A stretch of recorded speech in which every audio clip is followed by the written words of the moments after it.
Buenas tardes. Les damos a todos la bienvenida a una nueva sesión de el conversatorio, o sea, más que conversatorio, una nueva sesión de nuestro ciclo de entrevistas constituyentes de vivienda migrante, debatiendo el derecho a la vivienda. Hoy nos encontramos con Scarlett Nieto, a quien le agradecemos mucho su buena voluntad para participar con nosotras. Bueno, en primer lugar, preguntarte, Scarlett, ¿cómo has estado? Muchas gracias, Beatriz. Yo muy bien, han sido meses bastante intensos en relación a los debates constituyentes que se han dado de diferentes aristas del derecho, así que muy contenta con la invitación porque siempre es importante seguir debatiendo en cada espacio que se pueda dar la oportunidad. Sí, por supuesto. Y bueno, para comenzar, bueno, si pudieras presentarte y contarnos a todos a qué te dedicas y cuál es tu rol en Abofem. Bueno, yo soy Scarlett Nieto, como bien dijiste, soy abogada, tengo un magíster socio jurídico en familia. Actualmente vivo en la ciudad de Calama y mi rol en Abofem es que soy la directora regional de la Comisión de Antofagasta. Nosotros acá en Abofem, la Asociación de Abogadas Feministas, tenemos presencia en diferentes territorios del país y en el norte eh, tenemos presencia en Antofagasta, somos alrededor de 30 socias divididas entre la ciudad de Antofagasta y la ciudad de Calama. Actualmente yo me encuentro trabajando en una oficina de entidad patrocinante que es de vivienda municipal. Por lo tanto, me ha tocado tener experiencia y ver muy de cerca la realidad de la región, siempre con un enfoque de perspectiva de género, porque eso va inherente en realidad en todo lo que hago en relación a mi profesión. Súper. Bueno, entonces para comenzar como nuestra entrevista como tal, nuestra primera pregunta, si bien es una pregunta más bien compleja, creemos que es fundamental plantearla. Eh, para ti, ¿cómo definirías, o al menos, qué es para ti el derecho a la vivienda? Claro, es una pregunta bien compleja. No, pero es importante que nosotros de a poco vayamos creando o co-construyendo este concepto, pero de manera muy personal le he venido dando vuelta un poco a cómo podría ser un concepto más integral del que hoy día existe un tanto implícito dentro de la Constitución. Yo podría definir el derecho de la vivienda como, primero, como un derecho de todos los habitantes a tener una vivienda digna. Eso es como introduciría no solo el derecho a la vivienda, sino que el derecho a vivienda digna. Y desde ahí que el Estado tiene que, de todas formas, establecer ciertas condiciones para que este derecho se pueda realizar, se pueda materializar. ¿Cómo lo puede hacer el Estado? Con la propuesta y promoviendo políticas públicas para eso. Eh, y básicamente aquí en Chile creo que estas políticas públicas tienen que ir destinadas a los grupos más vulnerables o más desprotegidos, porque nos encontramos en una inequidad enorme. Entonces, si comenzamos a regular este derecho de la vivienda con el Estado como con un rol fundamental para todos por igual, aún así estaríamos siendo mm, habría una inequidad aún. ¿Por qué? Porque hay personas que sabemos que hay grupos en nuestro país que tienen muchos privilegios, que hay muchos ingresos, que tienen más de una vivienda y hoy en día lo que necesitamos es equiparar la cancha y una vez que la equiparemos, ahí recién es comenzar para que sea para todos iguales. En ese sentido creo que el concepto debiese ser todo habitante de la República de Chile debe tener derecho a una vivienda digna, siendo el Estado el principal, eh, el actor principal para promover políticas públicas, y estas políticas públicas tienen que ser orientadas con un enfoque social, con un enfoque de perspectiva de género, y también igualitario, pero como te decía, primero con los grupos vulnerables y luego posterior para todos, porque, por ejemplo, hoy en día vemos que el organismo principal en Chile para otorgar estos subsidios pone un sinfín de condiciones que muchas veces no se llegan a cumplir, Ujú. quedando muchos subsidios sin asignación. Y el Estado, ¿qué hace? Muchas veces a través de las declaraciones del MIMBU es que la gente no postuló, las personas no postulan. Pero si nosotros nos adentramos un poquito más allá a ver estos requisitos, eh, ni siquiera para los grupos más vulnerables estos requisitos logran ser accesibles. Mm, Entonces ahí creo que hay que hacer un cambio profundo. mm, entiendo. Bueno, nosotros también como equipo Vivienda Migrante concordamos completamente con lo que planteas. Em, y es muy interesante también lo que planteas porque vas, bueno, desde como el derecho planteado en la Constitución directamente a su aplicación, que es algo que al menos nosotros hemos estado investigando durante el último tiempo. Pero antes de continuar con ese punto, quería hacerte una pregunta más bien al margen, porque Sí. respecto sobre todo a los subsidios, porque hay algo que se habla bastante, que es, al menos en términos estadísticos, que se tiende a comunicar de una forma bastante, con bastante expectativa y tema más bien mediático cuántos subsidios se otorgan. Pero, por ejemplo, tú tienes como una noción más bien de cuántas personas tienden a postular a subsidios, al menos en Calama, por ejemplo. Por ejemplo, en Calama podría dar un ejemplo del último llamado de Banco de Materiales, que es un subsidio que salió hace poco del MIMBU, que hablan de la famosa gift card, que se entrega a ciertas personas, 1 millón y un poquito más aproximadamente. Pero para poder hacer esta postulación, hay muchas personas que se acercan a postular, pero deben tener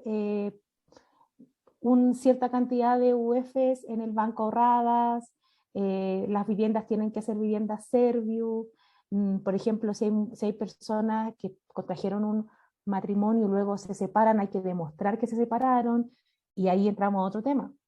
El acceso a la justicia en Chile es de privilegio, es de clase. No todos pueden acceder a la justicia. Entonces, exigirle a una persona un divorcio o exigir a una persona, por ejemplo, un cese de convivencia, que muchas veces no se internaliza qué es un cese de convivencia para un divorcio, las personas no entienden de lo que están hablando. Entonces, llegan con mucha expectativa a postular porque en la tele, en internet, en la radio aparece, hay, no sé, una cantidad pero inconmensurable de subsidios, pero al momento de llegar a postular, muchos quedan bloqueados y no quedan bloqueados porque la gente no se acerque a postular, sino que porque el sistema no permite que puedan ser seleccionados para la asignación de estos subsidios. Entonces ahí es cuando los que trabajamos en el área nos preguntamos hartas cosas, pero la primera es por qué este sensacionalismo con una problemática social tan importante como es la vivienda o el mejoramiento de las viviendas. Porque el mejorar una vivienda, por ejemplo, la techumbre o la mantención, son temas delicados porque las familias no tienen el dinero para hacerlo de manera regular. Entonces, cuando ven esta oportunidad, por supuesto que la quieren tomar, pero cuando no hay una internalización de los requisitos y ni siquiera se explica bien, lo que sucede es esto, llegan a postular y después se van decepcionados. Al irse decepcionados hay otro llamado y no quieren postular. ¿Para qué? ¿Para qué voy a llenar de documentos? Voy a hacer fila al registro civil, por ejemplo, o voy a hacer fila a tal lugar, si al final los servicios tampoco me están funcionando.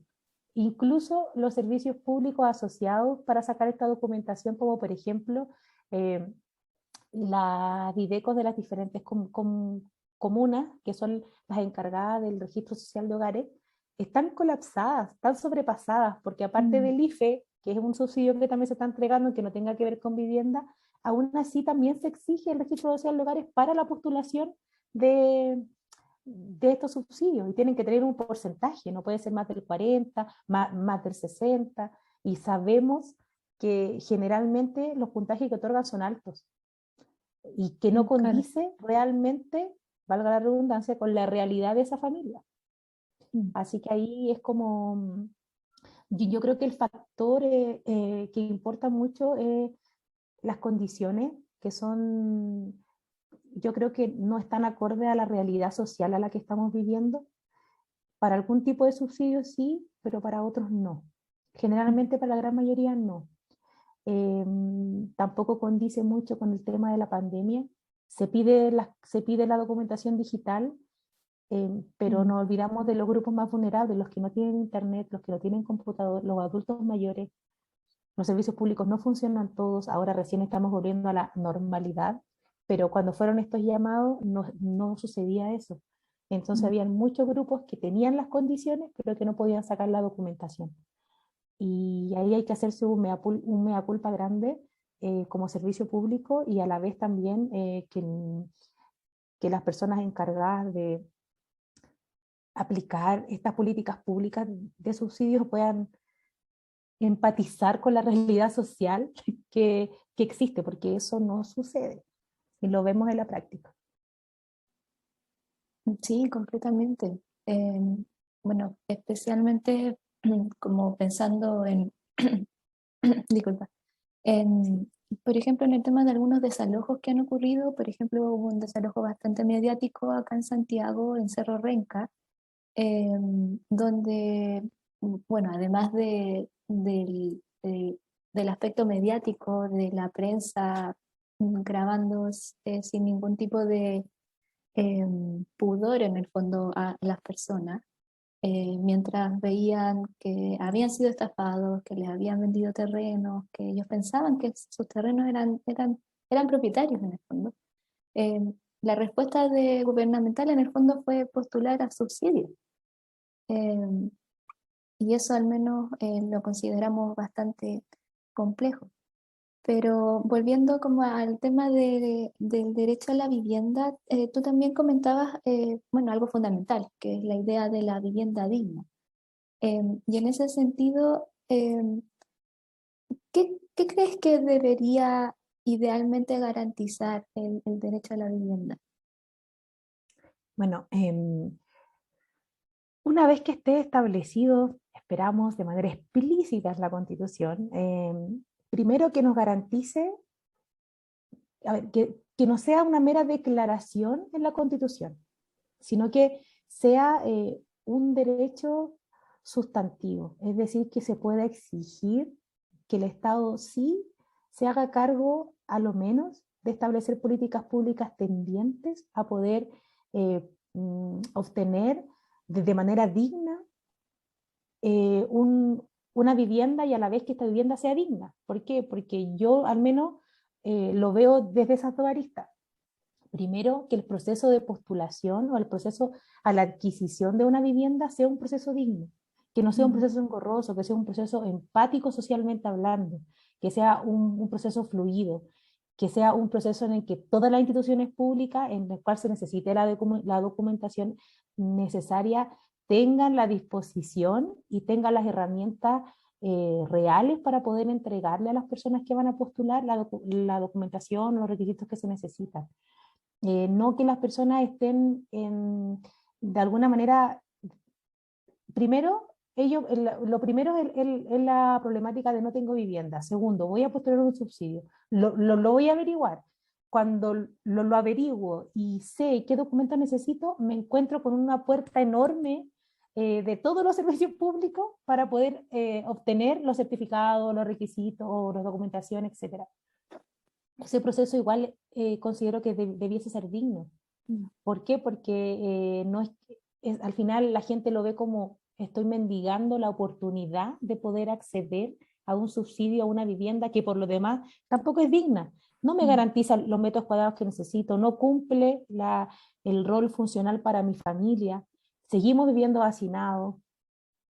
Lo que me Mm. ahorro de alguna manera es el arriendo, que es algo muy importante, y también el sentimiento de pertenencia de que tengo algo que es mío, Claro. que es un patrimonio para mí y para mi familia, que nadie me va a sacar, ¿cierto? Que no va a llegar alguien a decirme que van a vender la casa y me voy a tener que ir, esa incertidumbre que por supuesto que desestabiliza a cualquier familia, pero tampoco me está entregando realmente la funcionalidad para el grupo familiar. Y por lo demás, hemos visto muchos casos en las noticias, en los medios de comunicación, en el que hay constructoras que entregan viviendas que además de ser pequeñas, con los materiales que nosotros sabemos que quizás no son los mejores, porque es la plata que entrega el Servi para poder construir, ellos cumplen con las normas mínimas y que a veces ni siquiera cumplen con esas normas mínimas. Mm.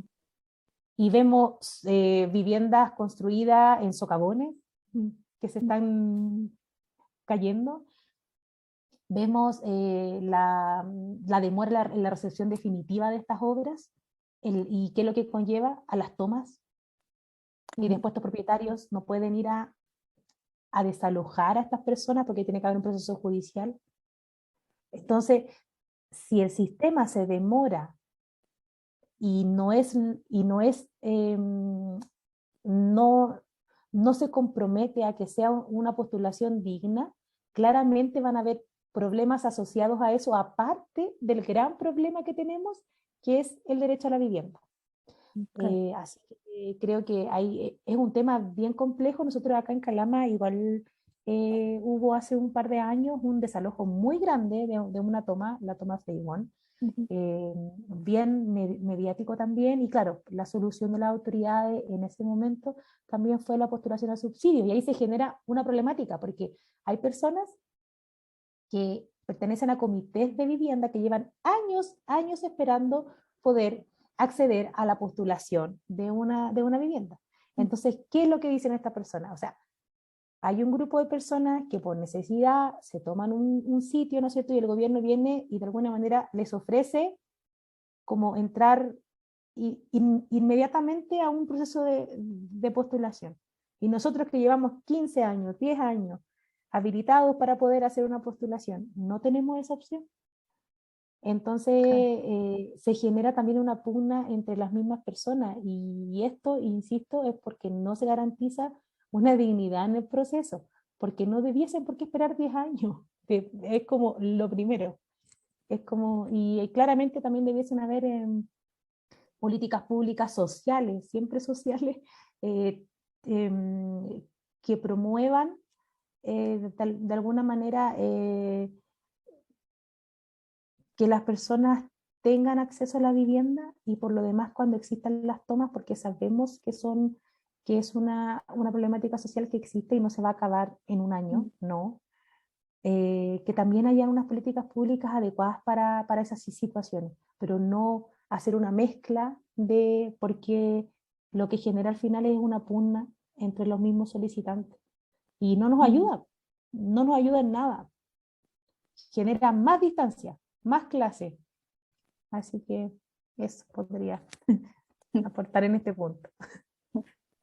Sí, concuerdo contigo completamente, y es muy interesante lo que señalas, porque al menos personalmente no había escuchado el hecho de que el derecho a la vivienda digna esté vinculado a un proceso digno también de acceso. Porque eso generalmente no, si bien no es algo que se destaque como de una forma más, no es común que se destaque y es fundamental.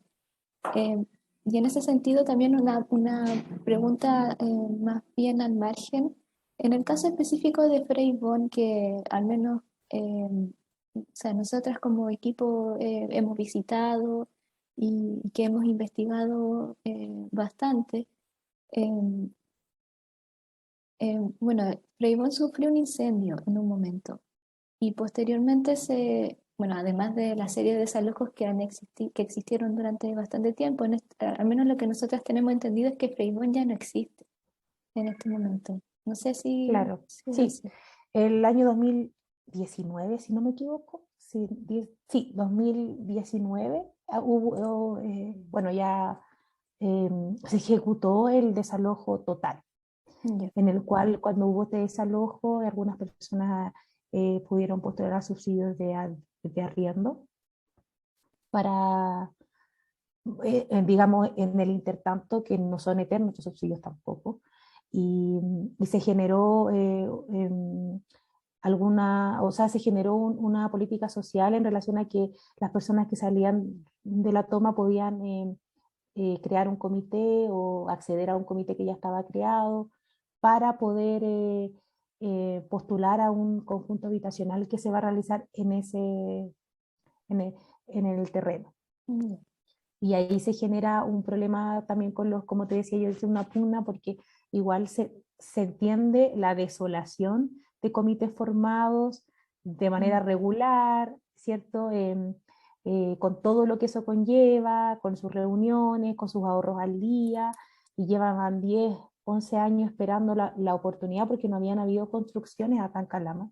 mm, Entonces, claramente ellos están esperando esa opción y ven que a personas que la están desalojando por una toma irregular van a tener la misma opción que ellos y quizás ellos piensan que pueden quedar atrás de estas personas, entonces se genera un problema y el Estado al final no le da respuesta a nadie, porque no les da respuesta a estas personas solicitantes, como digo, de manera regular, que han hecho todos los procesos como corresponde y se ha demorado. Y acá es cuando digo que hay que comprometer un acceso digno también.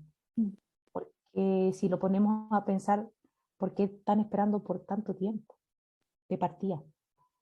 Claramente encontramos a un grupo de personas que siente que hizo todo bien y que tiene miedo a que el sueño que ve tan cercano se pueda aplazar Mm, por una respuesta del Estado muy rápida, ya los vamos a sacar, pero tranquilos porque les vamos a dar la oportunidad de poder acceder a este conjunto.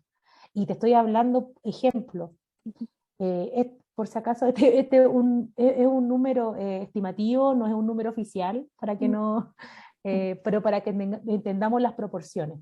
ya.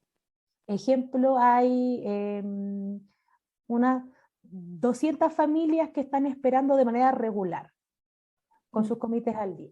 Como, Luego, como, disculpa, como base en la ciudad de Calama, por claro, decir así. claro, como digo, estos son cifras estimativas, no son cifras oficiales, pero Sí, claro. más o menos para entender, como para ejemplificar. Hay 200 familias distribuidas en diferentes comités que están esperando regularmente la opción a acceder a un DS-49, a un subsidio para poder tener su vivienda. Con el desalojo de la toma de Freibón se habrán sumado unas 100 familias más, por ejemplo. Pero resulta que el cupo al cual están disputando acceder es de 100. Entonces, Mm, claramente se entiende que estas familias que lo tienen de forma regular estén asustadas o de alguna manera se cuestionen qué es lo que puede llegar a pasar porque porque el gobierno sí comprometió que las familias que habían sido desalojadas iban también a integrar parte del proyecto. Entonces ya no es justo, no es justo. Y claro, uno ahí, yo en realidad desde ahí, bueno, desde ahí y desde otros procesos más comienzo a darle vuelta a esta idea del acceso digno también, porque mm, no debiésemos, o sea, no se debiese una persona que está postulando de manera regular esperar tanto tiempo. Debiese haber una respuesta más rápida del Estado. El Estado debiese de alguna manera ya comenzar a priorizar los terrenos que pueden, según su uso de suelo, mm, ser construidos para conjuntos habitacionales. Ellos ya deben saberlo. Y si no lo saben y hay que hacer modificaciones, ya sea un plan regulador o etcétera, ya comenzar con esas gestiones porque sabemos que es una problemática que estamos atrasados como Estado. Y claro. no se hace. No se hace. Muchas veces los que trabajamos en esta área sentimos que no es una prioridad, entonces eso genera una frustración enorme en las personas y yo creo que hay muchas personas que reúnen todos los requisitos para poder hacer las postulaciones y no lo hacen por esto mismo, Mm, porque dicen, ¿para qué voy a esperar tanto tiempo? Mejor trato de trabajar lo más posible, un crédito hipotecario y la pago yo al banco y compro lo que pueda. Y a veces no dan los sueldos, sabemos cómo ha encarecido el suelo y sobre todo la construcción de las viviendas. sí. O sea, los avalúos están sumamente altos. También sabemos que no todos tienen acceso a un crédito hipotecario porque los bancos piden hartos requisitos también. Entonces se accede a un crédito hipotecario en el que no te alcanza para la ciudad en la que tú vives. Por ejemplo, aquí en Calama las propiedades son muy caras y los mismos subsidios que tiene el Servio no alcanza para que la gente se compre una casa usada acá. No alcanza. Y la gente prefiere esperar cuando hayan estos conjuntos habitacionales que saben que les van a entregar de manera directa en la casa que el subsidio que les entrega cierta cantidad de dinero para comprar una casa que ya sea usada, porque no les alcanza. Entonces hay Mm. harto que hacer. Se piensa a veces en estandarizar el tema del valor de las propiedades. Yo la verdad mm, no le he dado una vuelta tan técnica a eso, pero creo Claro. que cada territorio tiene su realidad, pero sí que se debiese poner como más ojo, porque sinceramente hay una desproporción en cuanto a la calidad de vida o a los sueldos que uno puede ver de manera mensual en las ciudades con lo que vale una casa o lo que vale un arriendo. Entonces, o el mismo avalúo fiscal que uno ve Sí. y después el avalúo comercial es como una cosa que es impensada, ¿sí? Y eso sucede. Y priva aún más el acceso a, una, a poder tener una vivienda. Sí, es un escenario muy complejo. Y continuando como en este como ejercicio hipotético que hacías, como de la proporción entre personas que ya están como en lista de espera, además de las personas que se encuentran en asentamientos informales, esto en general, como pensando en el ejemplo y conociendo la realidad de Calama, nos muestra que en el fondo hay un problema de vivienda, en el fondo, en la ciudad, porque si uno podría hipotetizar, en el fondo, que las 200 familias que comentabas que están esperando no se encuentran en la actualidad tampoco viviendo en las mejores condiciones, considerando de que hay altos niveles de hacinamiento y altos niveles de allegamiento. Em, Muchísimo. y en ese sentido, otra pregunta que también tenemos, que creemos que es importante como para poder como, definir claramente, em, ¿tú crees que el derecho a la vivienda es garantizado en la ciudad de Calama o se ha garantizado? Yo creo que el derecho a la vivienda no se ha garantizado en nuestro país y en nuestra ciudad tampoco, en nuestra región tampoco. Mm. No está garantizado. Eh, Creo que los subsidios que existen hoy en día, la parrilla programática del MIMBU no está acorde a las necesidades reales del país y menos de nuestra región. Eh, Así que en ese sentido nos falta mucho que trabajar. Eh, de alguna manera, cuando uno trabaja en esta área, también se ven muchas realidades y nos encontramos mucho con personas inmigrantes que no tienen una residencia definitiva y que no pueden postular. Se encuentran en condiciones de hacinamiento o asentamiento irregulares, porque no tienen otra opción. Y entonces creo que al menos acá en el norte de Chile, nosotros particularmente en Antofagasta, tenemos alto número de inmigrantes. Y yo te digo, trabajando en temas de subsidios, en, por ejemplo, subsidios como ahora que el Banco Materiales, de unas 80 personas que se postularon, una persona era inmigrante, porque era la única que tenía residencia definitiva.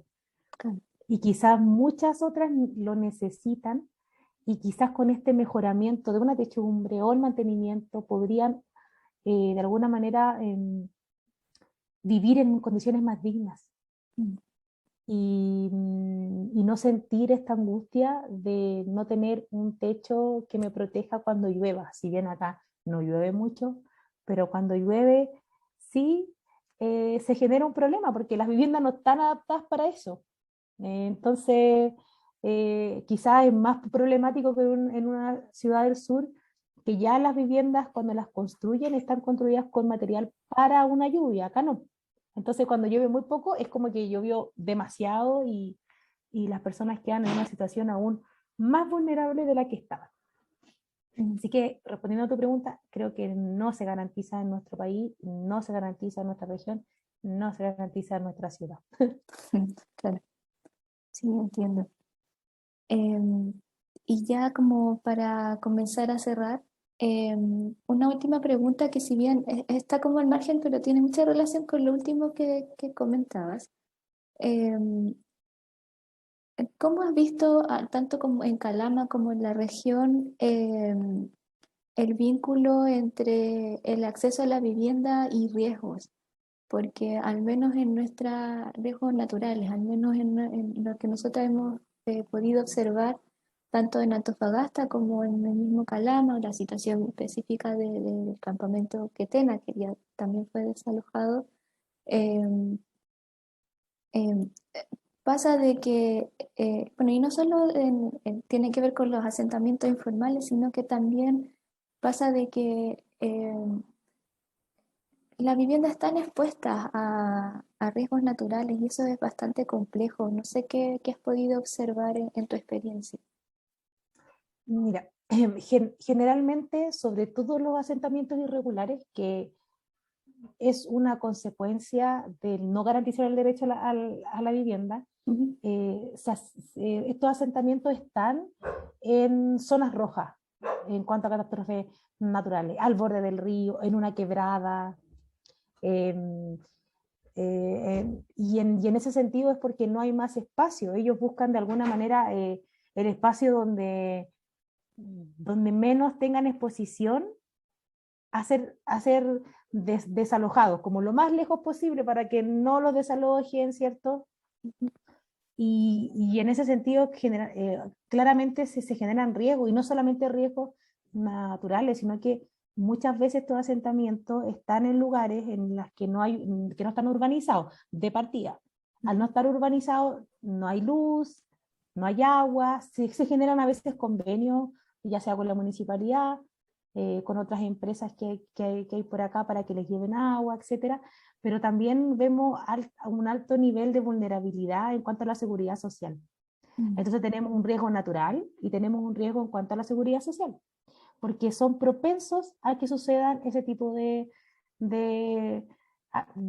acciones, se podría decir. Y ahí los gobiernos locales muchas veces, o el no gobierno, no, tampoco toman cartas en el asunto, tampoco les garantizan ni siquiera ese derecho.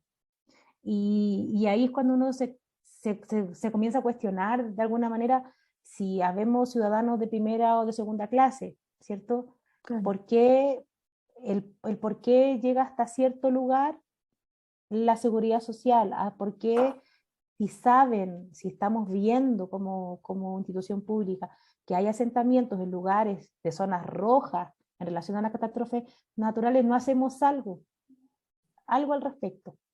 Y es porque no hay nada que ellos puedan hacer ahora.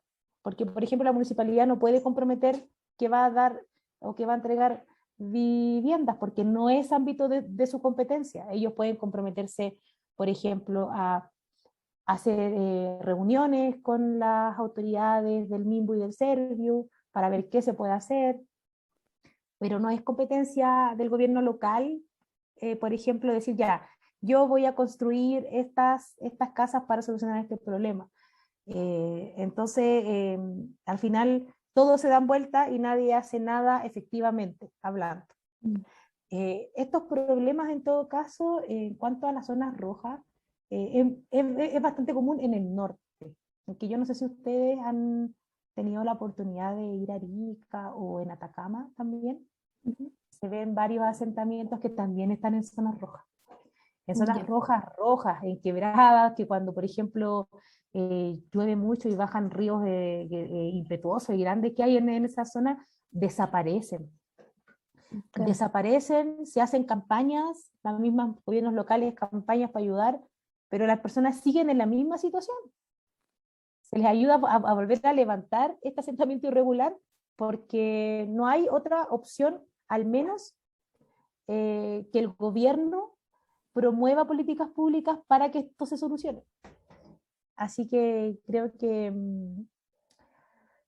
que nosotros hemos visto acá existen, lamentablemente no creo que dejen de existir en el corto plazo, porque mientras no haya un derecho efectivo de parte que se pueda consagrar en la Constitución, por ejemplo, que es como la esperanza que uno pueda tener en estos momentos que se consagre, pero que se consagre de manera sustantiva, es decir, que nosotros podamos exigirlo. Yo puedo exigir que tener un acceso digno, yo puedo exigir tener acceso a la vivienda. Ahora no es así. Es por tratados internacionales que Chile suscribió, que se entiende que puede haber un derecho a la vivienda, pero no hay nada explícito. Y eso estamos al debe, totalmente al debe. Espero yo con esta esperanza que todos estos espacios de discusión también se puedan dar en el espacio, valga la redundancia, como la convención constituyente, para que ahí también ellos puedan consagrar este derecho que es muy fundamental. Sí, nosotros también esperamos lo mismo, porque como bien nos comentaban otras entrevistadas anteriores, como el garantizar otros derechos, si bien es importante, el tener una vivienda es clave para poder, para el desarrollo de la vida. Entonces, en el fondo, el derecho a la salud, el derecho a la educación, son fundamentales, pero sin el derecho a la vivienda, eso hace aún más complejas las condiciones de las personas. Eh, Totalmente. sí. Un ejemplo, como para hacer la última, Mm, como un sí, enlace. El derecho a la vivienda es como dices tú y concuerdo con las otras entrevistadas, es tan importante como el derecho a la salud mental, como el derecho a vivir en un ambiente sin contaminación, e incluso para los grupos más vulnerables, como por ejemplo nosotras las mujeres, desde una perspectiva feminista, la casa aún con el paradigma que existe, se ve como un espacio doméstico. mm, Y aún así, nosotras, por un estereotipo, la mujer es dueña o en cuanto al espacio de la casa. Y aún así, no hay muchas mujeres que tengan acceso a una vivienda. De hecho, los créditos hipotecarios se dan más a hombres que a mujeres. ¿Por qué? Porque la brecha salarial es grande. Entonces, claro. sabemos que hay que tener un, un sueldo considerable para poder tener un subsidio, o sea, un crédito hipotecario que sea digno también para poder adquirir una casa, porque también hay que decirlo, o sea, a veces dan plata que en definitiva estos créditos no alcanzan. Entonces, en ese sentido también a los grupos que estamos más desprotegidos, creemos también de todas maneras que el derecho a la vivienda debe estar consagrado, para que igual estos grupos como nosotras tengamos garantizado el poder acceder, insisto, de manera digna, porque es importante. Y ahí van a haber hartas situaciones complejas que vienen aparejadas, por ejemplo, al no poder optar a una vivienda. La mayoría de las mujeres son jefas de hogar, arriendan, viven de allegadas, tienen que conseguirse un aval para poder optar a un crédito hipotecario. Entonces, al garantizarlo de forma digna, creo que esas situaciones quizás no van a desaparecer del todo, pero vamos avanzando. Y eso es importante, súper importante, al menos para, bueno, yo creo que para todos, a lo mejor hay grupos que no están muy de acuerdo, pero yo creo que la gran mayoría sí estamos de acuerdo que hay que seguir avanzando. Sí, por supuesto. Y es muy interesante lo que planteas, porque claro, justamente el ga- el garantizar como el derecho a la vivienda digna también podría prevenir tanto discriminación de género, entre otras múltiples vulneraciones que existen en la actualidad para el acceso tanto de la banca como desde las instituciones. Totalmente, yo creo que es un avance, totalmente es un avance si se puede garantizar, porque todo lo que se garantice en la Constitución va a ser para todos los habitantes que vivan en el territorio de Chile. Entonces, ahí creo que las que estamos en el territorio de Chile, y dice todos los que viven en el territorio de Chile, no dice los chilenos, ojo ahí también, Sí, Y yo creo que eso no va a cambiar, al menos por lo que uno puede estar viendo en cuanto a lo que se da en la discusión en la convención. También yo tengo harta esperanza con que pueda haber una política pública migratoria mucho más digna de la que existe hoy en día. Así que creo que por todos lados se puede ir avanzando, por muchas aristas.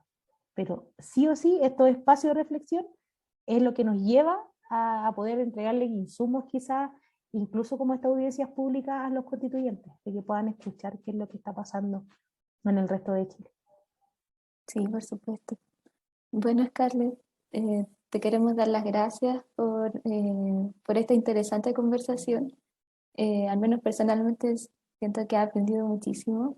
Eh, y bueno, para cerrar, no sé si quisieras hacer alguna reflexión o decir algunas palabras finales.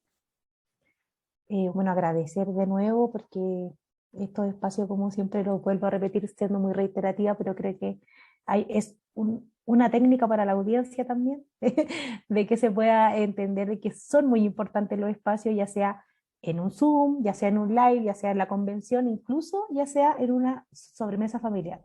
El cuestionarnos, el cuestionar lo que existe y cómo lo podemos cambiar es parte de una revolución. Y no hablamos de una revolución de armas, que muchos dicen, ah, no, una revolución de cambio de paradigma, que es muy Sí. importante. No sacamos nada con escribir si no hay un cambio de paradigma real. Así que yo en realidad invito a quienes puedan escuchar esta entrevista a que se cuestionen todo. Se cuestionen los paradigmas que están establecidos, se cuestionen, por ejemplo, el derecho a la vivienda. Hagamos un ejercicio en nuestras casas. ¿Qué es el derecho a la vivienda? ¿Qué es para mí el derecho a la vivienda? Que es una excelente pregunta y que no es fácil de responder, pero creo que se pueden salir hartas ideas.